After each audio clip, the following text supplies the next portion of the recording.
Hello, everyone. Good evening. Thank you so much for coming out to the Brooklyn Book Festival.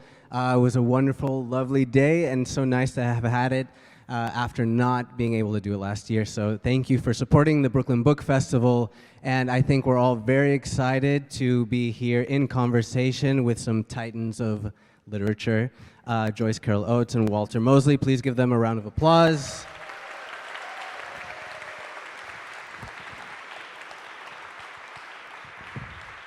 And Olivia Rutigliano, our moderator, thank you to her as well. This festival is very important because it is very free and accessible to all of you, and we want to keep it that way. So if you are able to support us, you can go to brooklynbookfestival.org and support us there. And thank you so much again for coming out today and tonight. I'm going to pass the mic over to Olivia, and we can get started. So thank you very much.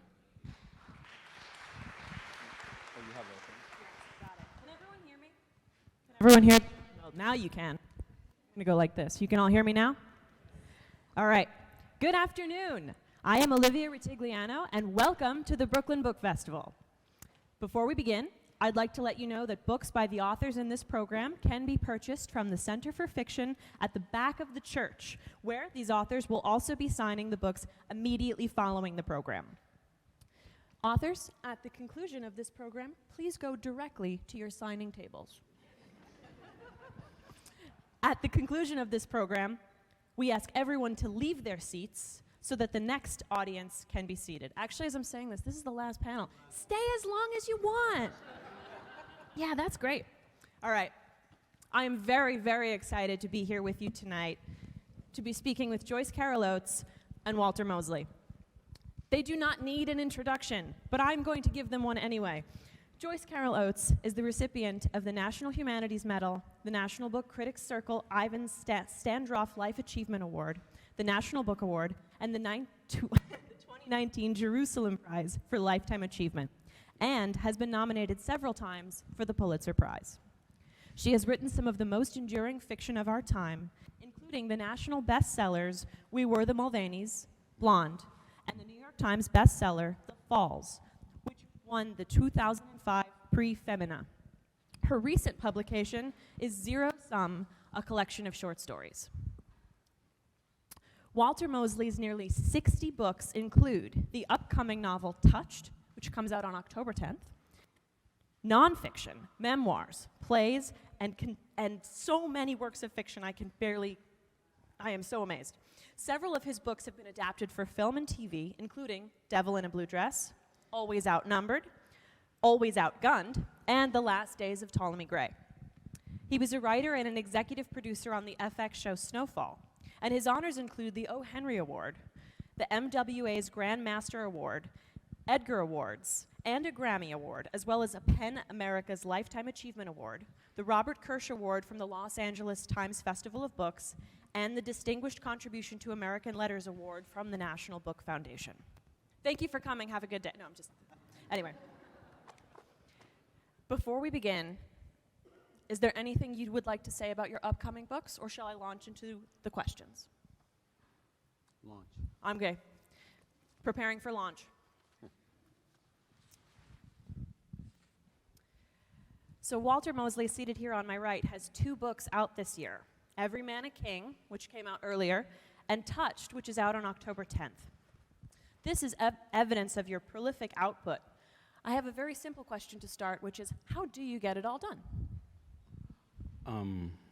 It's a good question, and it's funny. My whole thing about writing is writing is a little bit like psychoanalysis. I know psychoanalysis is, kind of doesn't have a place in psychotherapy anymore. However, the idea that if you address something every day for a while, then the rest of the day, the back of your brain pays attention to it. And so you're just gathering information. Because I've written every day, nearly every day for the last 33 years, I've found that I write 3 hours a day, but that in that 3 hours, I seem to write more now, and really it's 2 or 3 books a year, except if I'm working in Hollywood, and then it's like 1 or 2. Just that. Yeah. Just 1 or 2 books a year. Got it. Joyce Carol Oates, who is seated on my left, is also an extremely prolific writer. And just a few weeks ago, I had the pleasure of meeting you at the launch of a collection you edited, A Darker Shade of Noir, which is a collection of female body horror stories. And had your recent short story collection, Zero Sum, come out in July.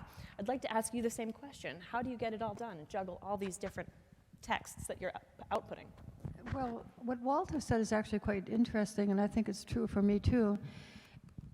Like Walter, I write every day, and some days there are many hours that we write. Other days it's reduced because we're doing other things, but we're always thinking about it. So in a way, when I'm working on a novel, and perhaps the same is true for Walter, when I'm working on a novel, I'm immersed in it. So if I have to stop and drive somewhere, I'm still thinking about it. And I'm actually, in a way, working on it. And then when I come back, it's sort of ready. Sometimes I don't come back till 11 p.m. at night. Then I'll work until like 1:30 a.m. And I get a lot done in that little space out of a kind of desperation. Walter, are your blocks of working time typically at night, like Joyce's, or the morning? I can't write after the morning. Oh. I mean, I can think, I can play, I can draw, I can, do nothing. I could drink, but I can't write. Just in the morning, and the earlier the better. Huh. So the earlier the better. How early? Well, it's not unheard of at 3:34, like that. In the morning? Wow. Ooh. Yeah. I mean, yeah. I think that qualifies as late at night, so. Maybe for you. Yeah, Maybe for me. I don't know, but not for me. I remember Octavia Butler used to explain to me how she wrote. She would go to work all day, and then she'd come home and eat a little something. Then she would go to sleep at 4. And then she would sleep until 8. And then she would wake up and write until like another 4 hours. And then she'd sleep a little more, and then she would get up again and write before going to work. She explained it. I thought, God, that sounds complex. But I guess anything. I mean, to some people, just writing is complex. Mm-hmm. Yeah, however you find a system that works for you, you should stick to it. Yeah. Well, Walter, we're here today to discuss your many achievements, but specifically because Touched is out in a week and a half. It's not your first sci-fi novel. To my count, it's your 6th standalone sci-fi novel? I think it's like 13, but that's okay. Well, the 6th standalone, right? Because then there's a series, or? Well, there's a series, but they're all Yeah. novels. Oh, they're all, okay. They're just, but they, So yeah. published 3 volumes with two novellas each, and You got to double it. yeah. So there are 13 sci-fi novels to your credit. Sci-fi is a genre that's always thinking ahead. I mean, it's responding to the latest news, but it's doing so by attempting to predict or theorize what that news, what these events will lead to in the future. So I'm curious, how has writing sci-fi changed since the 90s when you published Blue Light and your first sci-fi novels? You mean changed for me or changed, period? However you choose to answer. I was at the Harlem Book Fair last week, and it was really, because we were inside, it was really noisy. You could hardly hear anything. People were talking, people were doing other kinds of things. There's a lot of noise, but there's this one guy talking about science fiction, and he was talking about Afrofuturism. And he said, a lot of people have definitions for Afrofuturism. Mine is that we African peoples are in the future. And I think that's more true now than it was in the 90s, and it's certainly than the 80s, 70s, 60s. But also, it's a kind of a wonderful genre with really brilliant people, who are untethered, as many of us in the literary world are tethered, and those people are untethered, which is both good and bad. Fascinating. Might not have been the right answer. But it was fascinating. Yeah. This is why you're here. We need your brain, science fiction wise. Anyway, it made it seem like I had your brain in a jar, but I didn't. Okay. Joyce, I'm turning to you. Every novel / collection of yours that you've put out, I'd say in the last 10 years, seems to be imbued with crime. There are crime stories, detective stories, disappearances, murders, serial killers. What is it about this broad character, or the hallmarks of what is it about this broad genre, or the hallmarks of this broad genre that appeals to you so much, or explains why you've been returning to it so much in recent years? Well, I don't think of it as a genre. The earliest works of classic antiquity dealt with crimes and curses on families and working to expiate the guilt of the past. Shakespeare wrote about violence, and you couldn't call it crime genre, but it's just the life, holding a mirror up to the world. Most people, if you think back on your own family, certainly true for me, and I'm sure for Walter too, you think back a few generations of extreme violence and actual murders, at least in my family, and yet some little remnant continued and kept on. So I just think it's holding a mirror up to the authenticity of the world. It's a scary image to see in a mirror, though. I mean, it's You mean the truth? the truth. Yeah. The truth is I crime, don't like right? those mirrors that tell me the truth. Yeah. Me neither. Well, it's not scary in the sense that when you're a writer or an artist, you're shaping the material. You're taking material that might have been violent, decades ago, and then you're putting it into an aesthetic, coherent whole that evokes some of that emotion, but that doesn't mean that you're necessarily feeling it. Yes. While I was waiting, I read your short story about the girls who were killing the guys who were. Oh, Mr. Stickham. Mr. Yeah. Stickham, right? Mr. Stickham. Because it is kind of, it really reminded me partly of Donald Westlake and his, when he goes way over the top, like say, okay, we're going to kill 100 people in this house today, which is kind of fun. But also, it's just the liberation of the girls was kind of wonderful, Yeah, I felt that way also, that there could be a sort of camaraderie among teenage girls bonding together, and then they're going to wreak this tremendous punishment against men who deserve it. Not nice men, like the men but really nasty men. So it's sort of vicarious kind of vicarious sadism of some kind. But that's what writing is. I mean, Walter kills people all the time, but it's not his.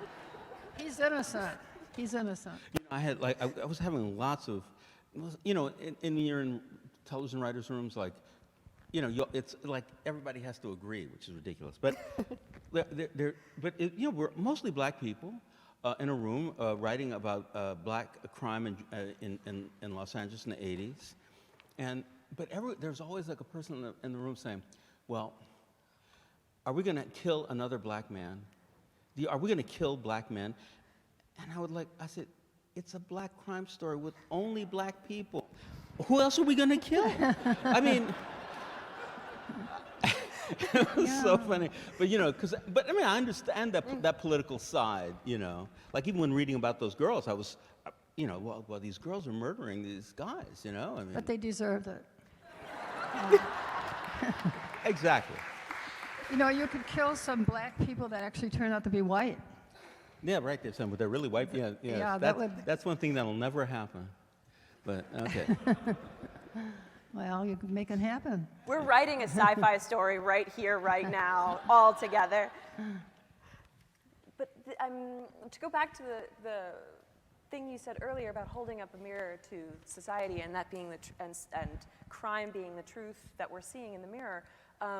So many of your recent stories, I think every single one of your stories that has come out recently that I have read has been very much from the female perspective. It's been about women taking control, women finding their sisters, women looking for agency when that agency's been robbed. So even though these stories acknowledge the mirror, there's this very redemptive and very strength-making component of that truth. Yes, very definitely. I'm glad that you noticed that. Yeah. Well, I think it's the rising up of the repressed or the suppressed.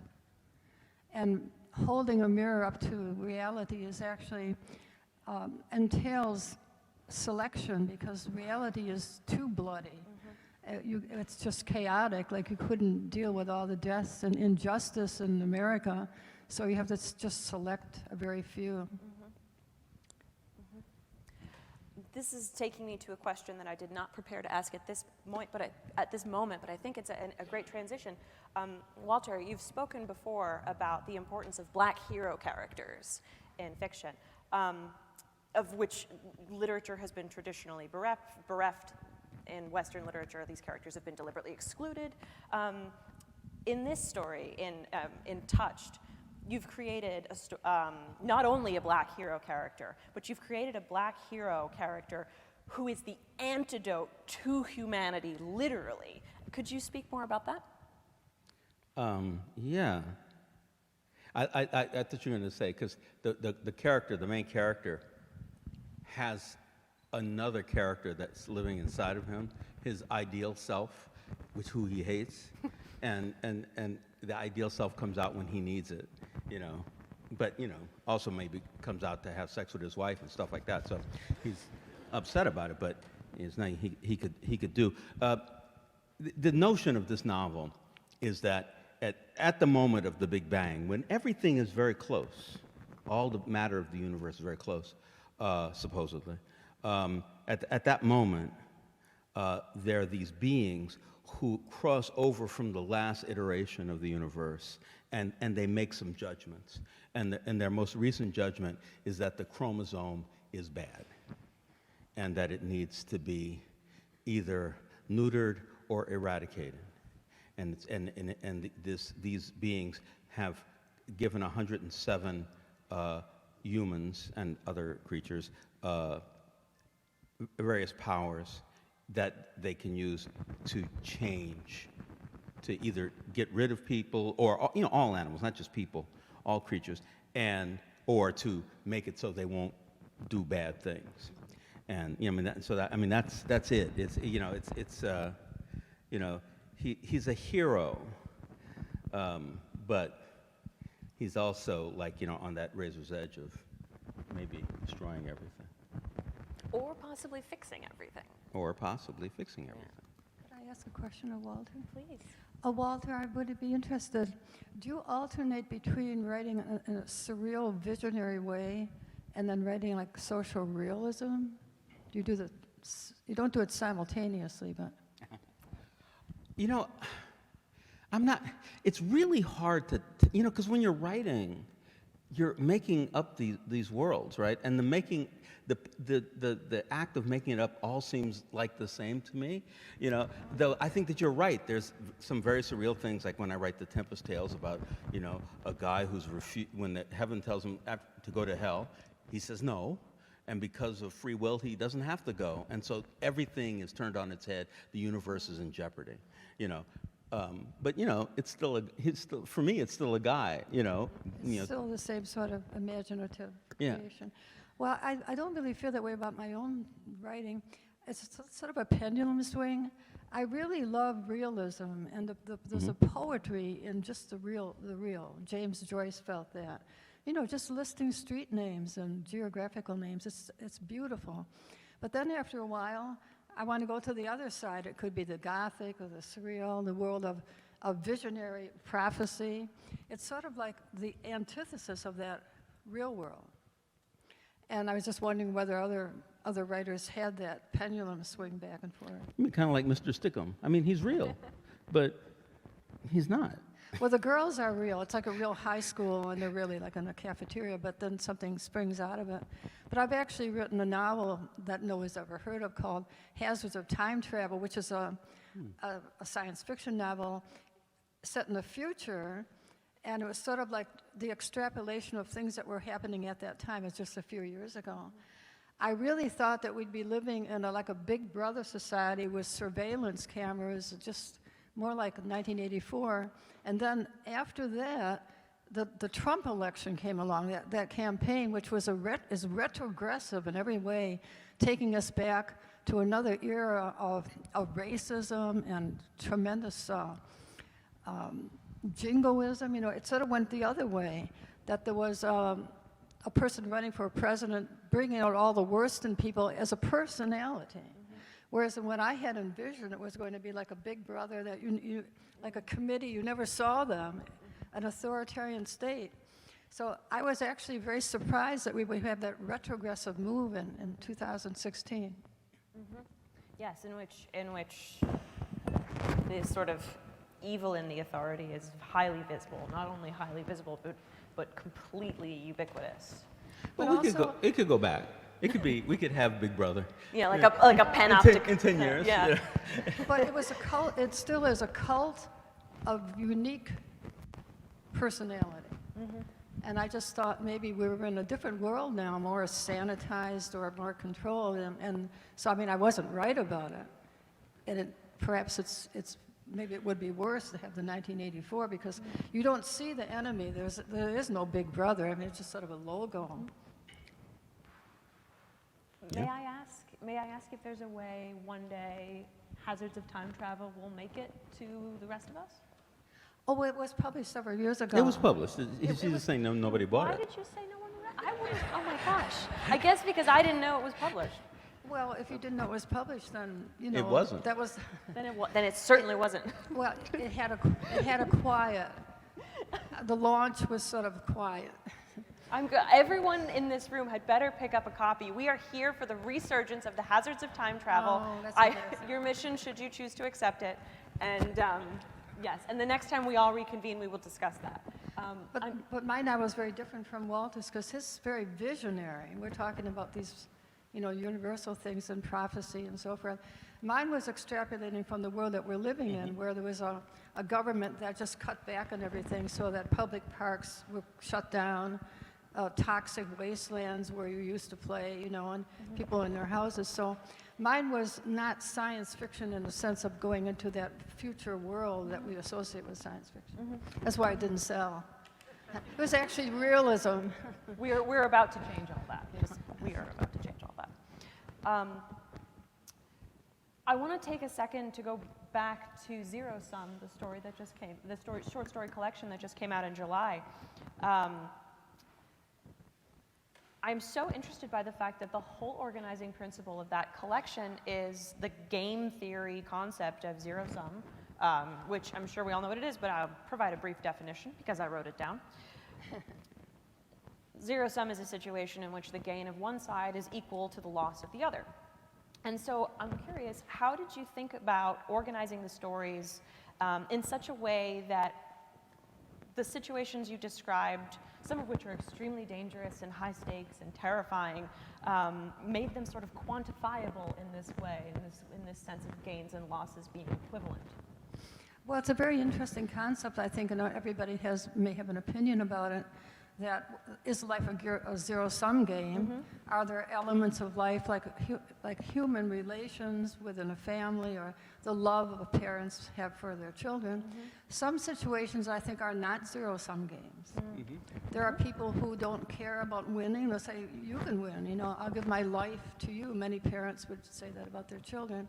But then when we leave that kind of cloistered world of the family and of people who know one another and go out into our larger world, it's so pitiless. The idea of capitalism is baked into America. In other words, if you win, I lose, so I'm going to make sure that I win. So preemptive strikes, and then the political situation is ever worse because it's winner take all.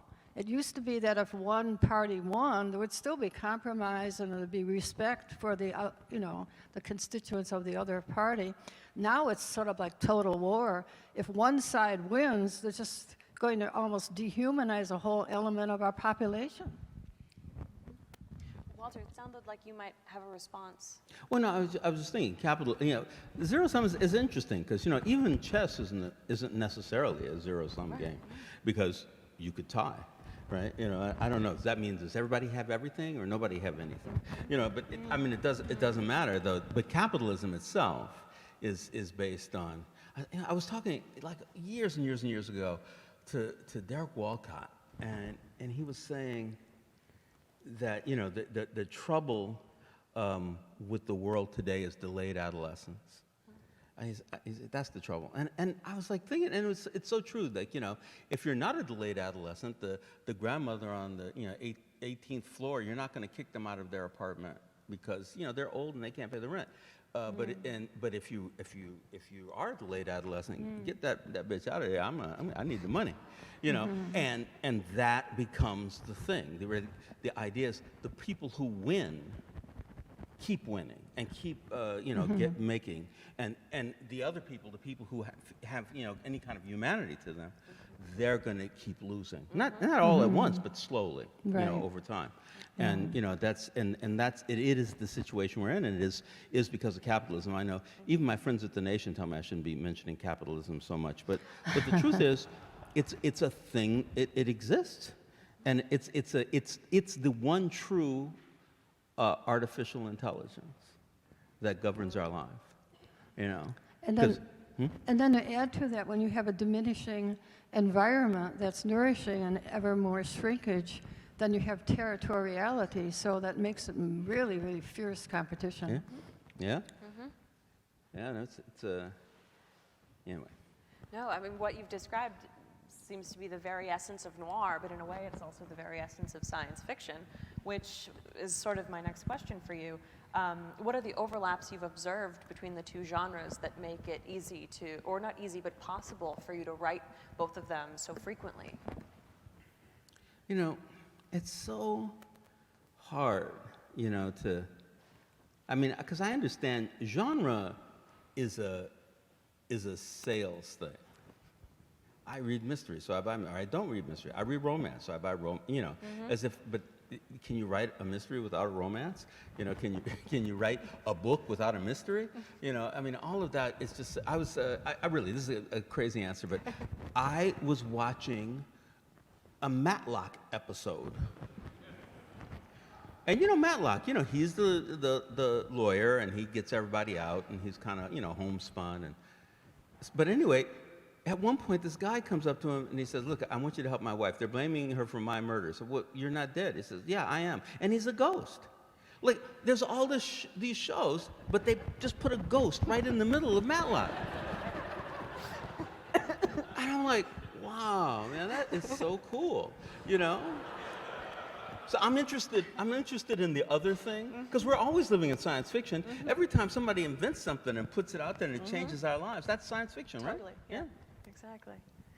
So I'm going to quickly make a note to Google that episode of Matlock later. I think it's The Ghost or something. I'm going to watch this immediately after. Was that the very last episode, maybe, of Matlock? Because that sort of destroys the... It was in the middle of the 7th season. It was 9 seasons long. It is such a thing. Well, that's such a thing as verisimilitude. So I teach, and you probably have taught too, the idea in creating fiction or a movie or anything is that you make your audience think this is real enough to enter into it imaginatively and emotionally. If you have like silly things happening, like a ghost suddenly appears or a cartoon figure or a talking cat, you kind of ruin it. I'm not saying that there should be any laws about it, but if I were watching a mystery detective movie and a ghost appeared or a vampire or something, I would say, that's it.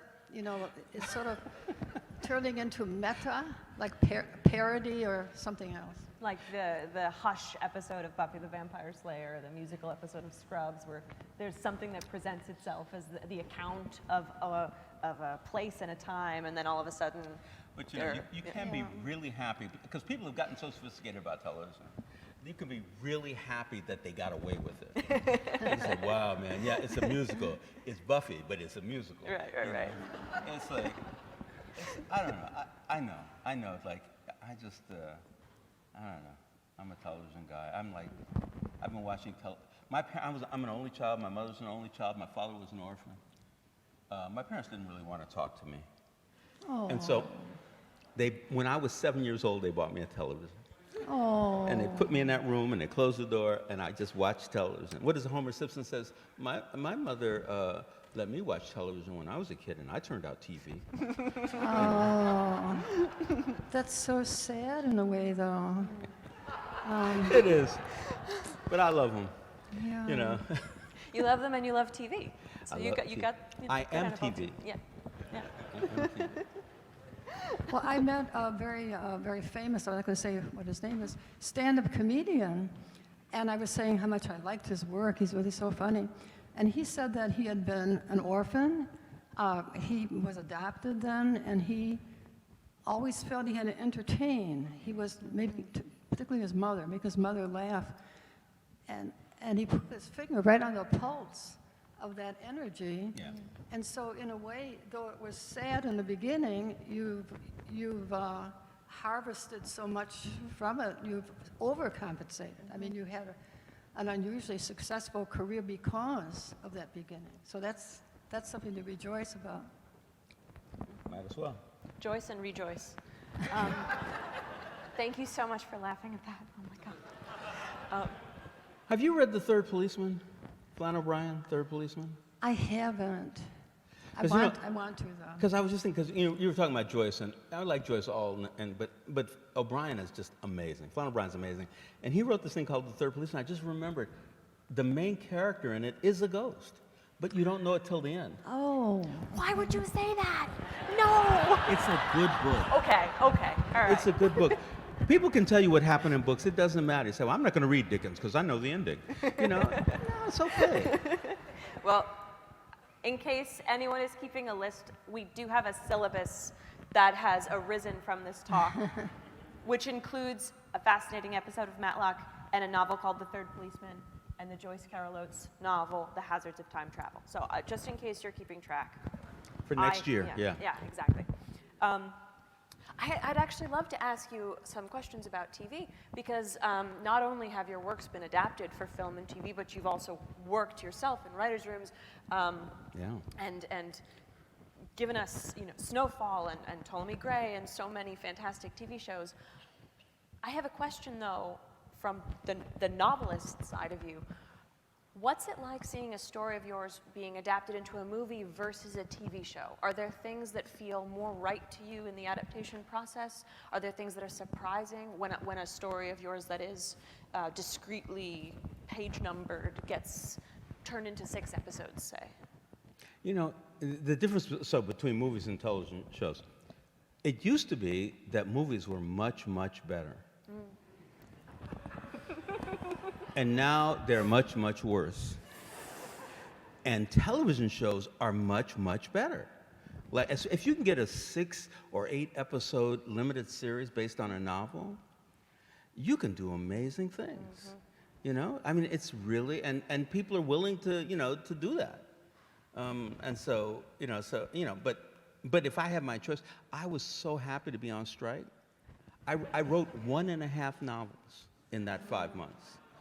It's like I was just every day I could just write, and that's why I was getting up so early. I just love it, I mean, like writing, nothing beats writing fiction. I mean, not to me anyway. I just adore it. And we're really grateful that you do, because you've produced more than 60 novels for us to cherish and Not enjoy. as much as my compatriot here, but I am. I'm running after her. On this stage, we have about 100 novels, 120 novels. I haven't done the full count, and now I wish I had. It feels ridiculous for me to say that and not say, can we please give that number a round of applause? Oh my goodness. We're moving toward the second half of our program, in which, I know. We're going to change seats or something? We're actually going to perform a small musical review for you now. Hey. I have a slight twist coming up in the program, and I thought I should tell you about it now. So we have a few more serious questions, and then we will be opening up the floor to questions from the audience. But then after that, we will have a small lightning round in which I ask Joyce and Walter a series of rapid-fire questions that they only have a small amount of time to answer. So we will end on hopefully a lighthearted, fun note. So we'll continue with the serious questions now, but this is just a brief note for you to start banking your questions, because we're going to be moving toward the audience participation part. Okay. I have so many more things I want to ask, but I'm going to ask a practical question to Walter. How do you keep track of so many different protagonists in series, especially because there are often quite a few years in between the installments of those series? Well, usually if I'm going to write like a new Easy Rawlins or new Leon and McGill or a new Fearless Jones or, or Joe King Oliver, I read the last book that I wrote. And then there I am. Perfect. I say, oh, okay. It's very simple. That's great. Thank you. That's perfect. Really unexpected. Say But what? it makes sense. It makes so much sense. Joyce, to turn back to Zero Sum for a second, I'm curious, was there a story that you enjoyed writing the most in the collection, or rather, a story that came the easiest? Well, let me just explain that the collection was written really in the throes of the pandemic. So each story is suffused with a sense of anxiety, of literally not knowing what's going to happen. We didn't know there would be a vaccine. In New Jersey, everything shut down in March 2020.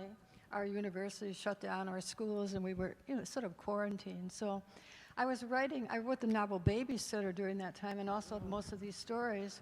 One of the stories takes place more or less in my own house with a person who's in quarantine, and if you leave your house, you're going to be shot by armed guards who don't want you wandering around in the virus-ridden environment. And then another story takes place in a really toxic environment in which everyone is in enclosed spaces, and you can't go out or you die. So the stories really arise from, though they're different stories, but most of them arise from that sense of paranoia that I think a lot of us have lost now. We sort of lost that sense of being really afraid of what will happen tomorrow. One of the things that we were afraid of is not so much our own health, but you're hearing that friends of yours were dying. I mean, that was the first two people that I knew to some extent who died of COVID. I mean, that was terrifying. And all of us in the community doing a lot of emails and telephone calls, we were in a really anxious state. So I think Zero Sum is more or less understandable in that state of the idea that it is a zero-sum situation. And with our political situation feels like a zero-sum. We need to win, because if we don't win, we're really going to lose. It's not just a game, it's actually our lives. Absolutely. I'm also curious how, I mean, it seems like the origins for Zero Sum were very specific to that moment. But regarding your other short story collections, or perhaps all of your short story collections, is the organizing principle behind a collection of short stories similar to that of an edited collection, like the one that just came out a few weeks ago? No, I usually divide it into 3 or maybe 4 sections. The stories always start with realism, the situation that's very real. That's what we call verisimilitude. I mentioned and I write it often about something that I really know well. It could be something that I almost experienced in a recognizable, real setting. And then they move on to something like Mr. Stickham is set really in Lambertville, New Jersey, in old warehouses on the Delaware River. A lot of things are real, and then it just keeps moving on. There's a story that's a little like a fairy tale. And then in the last section, there's a story based on there are these brain-eating bacteria that amoebas that kind of generate in warm lake water that's starting to affect people. And then there's a story about a person who's in his house during a quarantine. Then the last story is about the last specimen of Homo sapiens, as it's like the year 2100 something. And it's a woman, she's called Martha.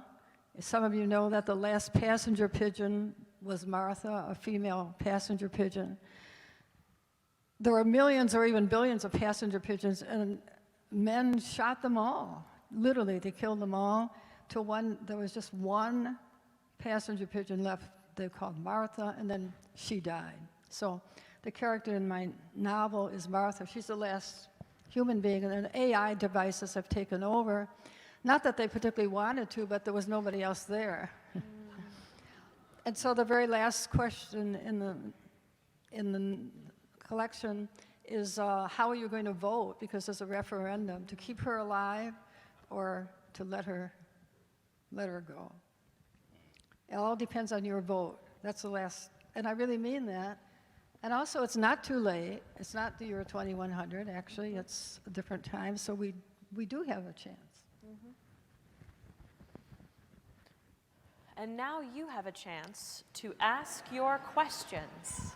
Apologies for the transition. Thank you. I see someone in the front row.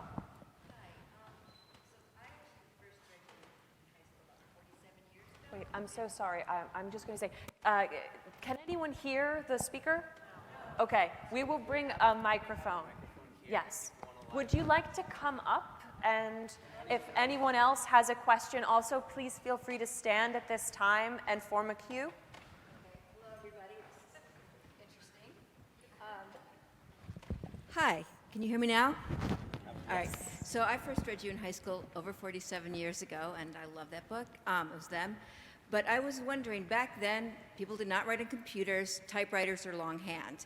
And I'm wondering how the usage of computers, word processors, the computers, have affected either of your storytelling, the way you tell stories, your method, et cetera. Like, what was the influence of technology on your writing, if there was some? Well, I'm not sure that it's really that important how we write. Some of us began in the era of chiseling on rock, you know. And then there was Dickens, Shakespeare and Dickens and Henry James and so forth coming into the modern period.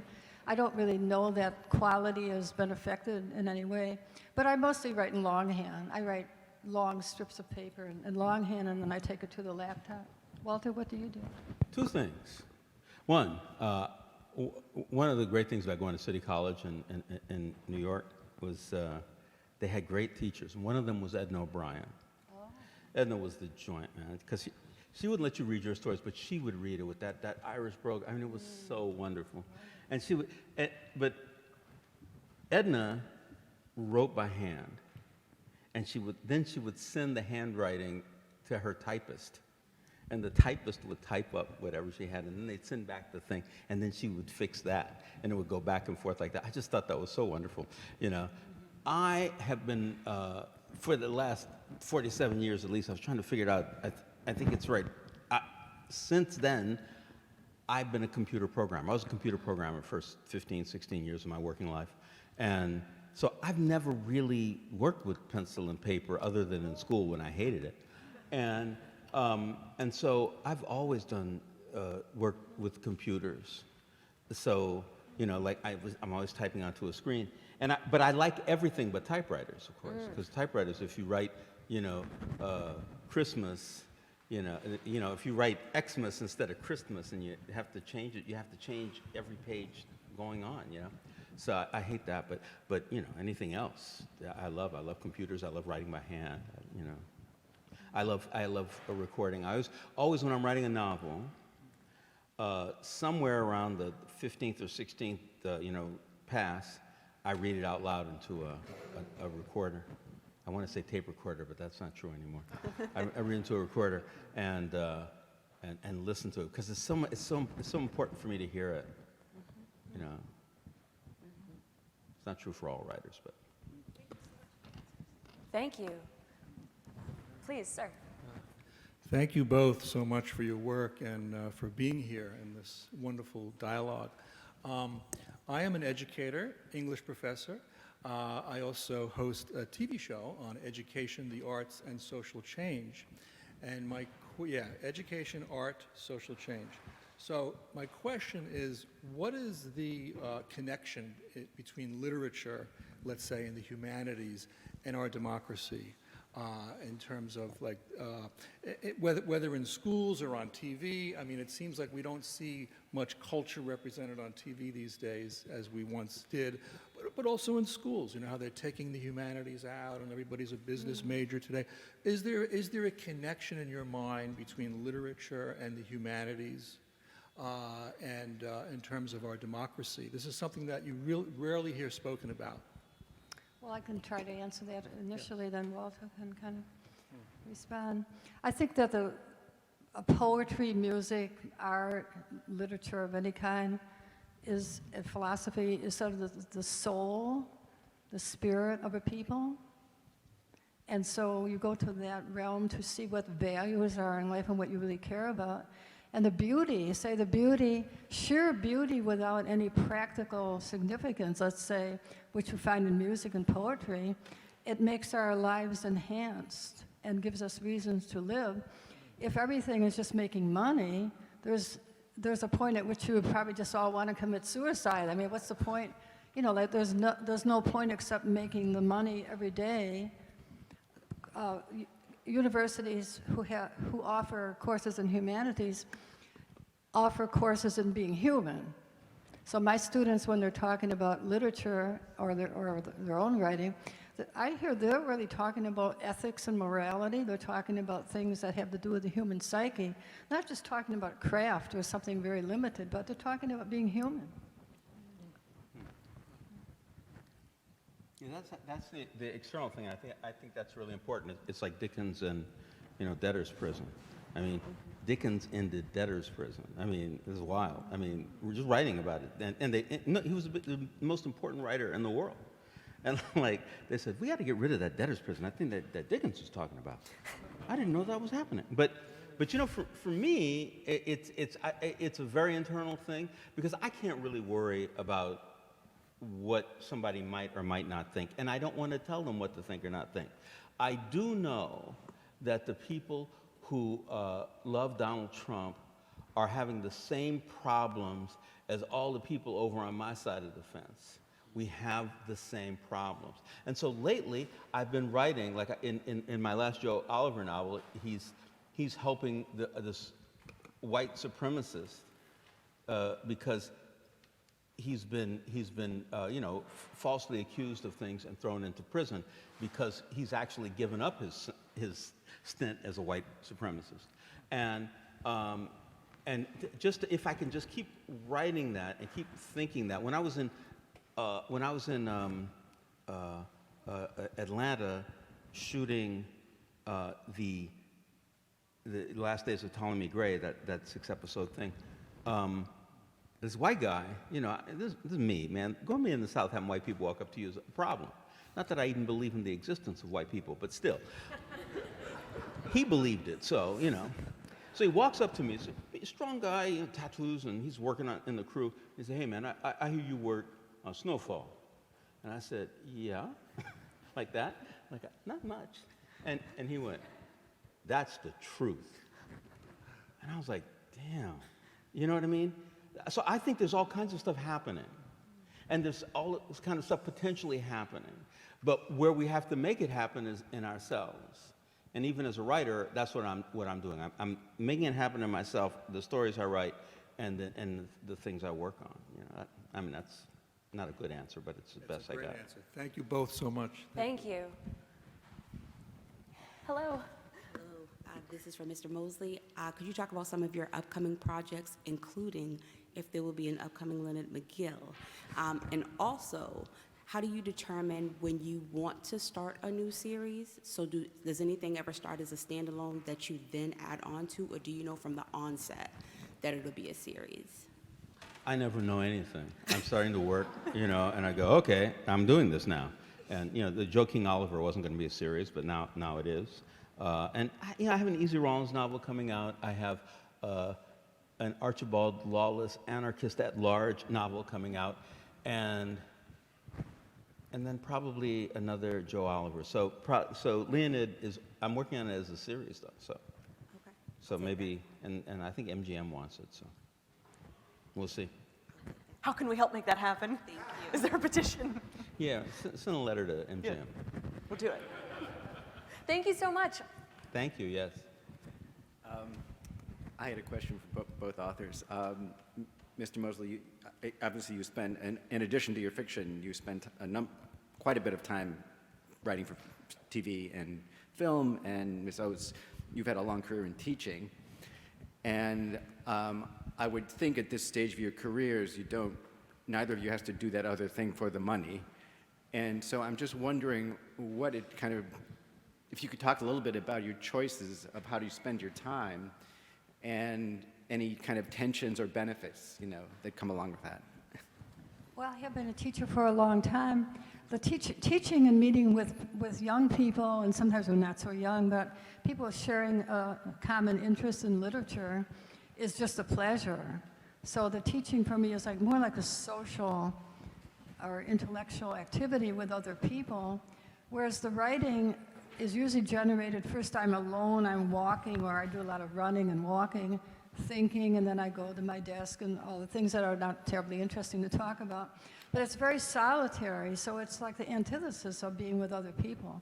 It's like coming out and seeing people and meeting people, like meeting Walter today instead of just staying home in New Jersey. I mean, that's tremendous. And who knows what enhancement that brings to my life that I'll remember for the rest of my life. I'm almost always broke. I want you to know that. I am not good with money. I had never been good with money. I really thought that one day, when I was 5 and I watched the little silhouette cartoon of the grasshopper and the ant, when that thing was over, I went, I'm the grasshopper, there was no question, and so there's always, and I don't mind that I'm always a little bit worried about money. I said, well, God, this strike, I mean, I was having fun, but I was also going more broke than usual, and, but I don't care, but I do work, but you said, well, are you going to be writing? Well, of course I'm going to be writing. I want to eat. I got to write, It's true. And really, it's not, I make good money, but I, do things with it, Wow. But we want to know where that money is going, Walter. Everybody in the room is just curious. Well, that's good. That means I was successful. Thank you very much. Thank you so much. We have just a little bit of time left, so the 3 people who are standing here, these will be the last 3 questions. Please. This is a question for Miss Oates. I'm curious about your usage of Substack. I read it and I love it. And I'm just wondering about the sort of immediacy of it, the way that you can very intimately interact with your readers and post something. And do you use your Substack or is your Substack, do you write for the same reason on that platform as you would writing a novel or short story that's going to be published in print? Well, the Substack is usually directed right to an immediate audience, and it's very often about being a writer, experiences I've had as being a writer. So it's more like conversation with people. It doesn't have the artifact and the mediated language that you find in fiction, which is invented language, but it's more like my own voice. Mm-hmm. Yeah. Thank you. Thank you. Speaking of voice, I'm an audiobook narrator and had the opportunity to narrate 2 of the stories in Zero Sum, and wanted to, the variety of voices that you're able to capture in your writing, what sources of inspiration do you draw from to be able to get such a variety within your characters? Listening to people. William Carlos Williams, our great poet, said he got such pleasure out of listening to people, different accents, like immigrants in Paterson, New Jersey, just sort of, riding on a train or wherever and listening to people, because people speak poetry all the time. Mm-hmm. Yeah. Because, I turned out TV, there was a show used to be called Taxi. Mm-hmm. And in Taxi, there was a character named Jim Ignatowski. Christopher Lloyd played him. He went out with Elaine, Marilu Henner, it was a story all by herself, and he was at this party, and at one point, he's playing Rachmaninoff on the piano. I mean, he wasn't really doing it, but it was so wonderful. And he's playing it, and he stops in the middle, and he turns to her, and he says, I must have had piano lessons. It made me so happy, because it's a wonderful question to ask how this happened. And some people can answer that question, how that happened. And I must have, I'm listening to Joyce and I'm thinking, yeah, I must have been listening to people, but I don't know how. You know what I mean? It's a thing that because everything is like different kinds of survival techniques. And some of them we just know. Like you look at a cat. Cat knows how to protect themselves. If you ask them how they know that, they wouldn't know. But they know how to protect themselves. And that's just where I'm coming from with it, I think. Because I don't know that I've done something. But you know. Well, because I see the book. Thank you. Yes, Hi, please. I enjoyed your documentary. I saw it at IFC. Oh, thank It's you. pretty good. Yeah, I just wanted to ask, like, with editors and people who look at your work that you trust, in general, do you use the same editors all the time that you're comfortable with, or do you change around? Well, that's a question I think that really varies from writer to writer. I've had the same editor for quite a while, Dan Halpern, who's a poet himself and really respects writers. But I think it's a time of discontinuity in publishing, and some people don't have that luxury of being with one editor. Yeah, I mean, me and editors, you know. It's like, I have a wonderful editor who I always send something to that I've written. This is Paul Coates, originally Black Panther, head of the Black Panthers in Baltimore in the late 60s, father of Ta-Nehisi Coates, publisher of Black Classic Press. You know, when he reads my books, I really feel like he's read them. Other people, I find, you know, I once had an editor, because one cop says to another cop who's in prison because of a videotape, he says, "I didn't do it." And he said, "Well, maybe if your dick wasn't that big." And my editor wrote, "Never use the word dick." And I wrote under that, "Are you an editor or a censor?" Because, and I think that that's a problem that I've run into pretty often. That, you know, like I just need somebody, you know, to read the book and not to make any changes, not to make, and telling me anything what to do, but just say, "Did you mean this?" Because I think that you're trying to get me to like this guy, but he just did that, so I don't like him. Like that's what I love when a great editor does that. Because the great editor already knows you're a writer, otherwise you shouldn't be working together. And when they see, like you said, I know what you're trying to do, and you're not quite making it. That's like that. When somebody says something like that to me, they got me, and it's very rare that I experience it. Thank you very much. Thank you. All right. Now, with our remaining 70 seconds, we will be doing a brief lightning round to end on an amusing note. Okay. We've been funny already. You've been so funny. You've been so funny. Everyone here on this panel, no, both of you have been fantastic conversationalists, and I am so excited to ask you a series of ridiculous questions now. Okay. What job would you be doing if you were not a writer, Walter? Oh my God. I lose that one. Okay, Joyce. Well, Walter would be a criminal.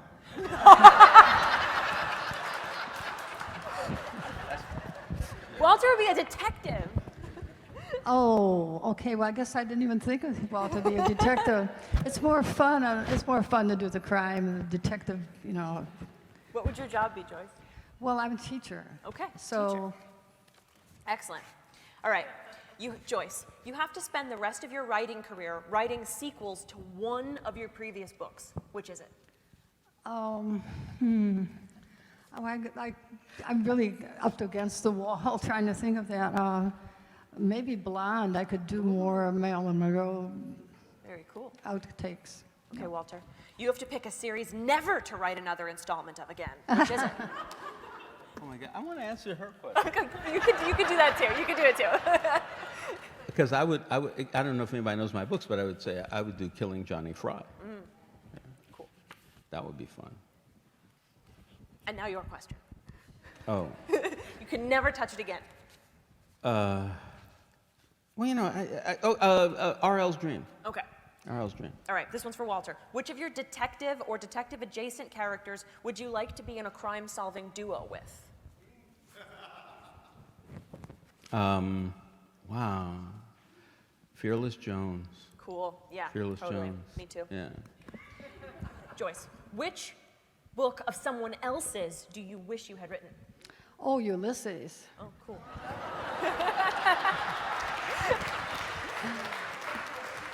Walter, same question. The Lord of Light. Okay, Walter, which detective from all of literature would you want to solve your murder? Sorry about this question. You got to pick someone who's going to do a good job. You know? Jesus. Cool. Very cool. Very cool. Joyce, same question. What was the question again? Which fictional detective from all of literature would you like to solve your murder in a novel, fictional novel? Well, Sherlock Holmes, because it would just be sort of silly fantasy. Sounds good. Okay, Walter, you're on a 16-hour flight and you're seated next to another author. Who is it? Jerzy Kosinski. Very cool. Really? Yeah. Really, Wow. if you can you make up being a writer and then be a writer? I mean, it's like the most amazing. He's an amazing guy.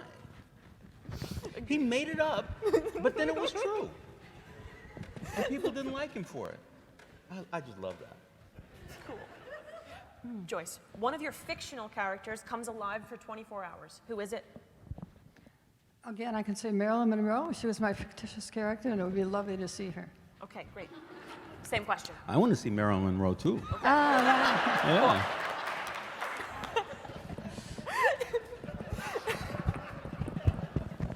Okay, I have one final question. This is an elaborate one, so brace yourselves. Okay. You've just checked into a hotel, but there's a problem. Would you rather find a dead body in your room, but the hotel lets you get to pick another room to stay in? Or would you rather find out that a murder had just taken place in your room, but it's clean and you have to stay there?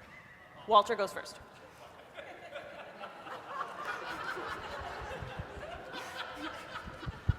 I have to ask you about your question, because what's the benefit of finding a body?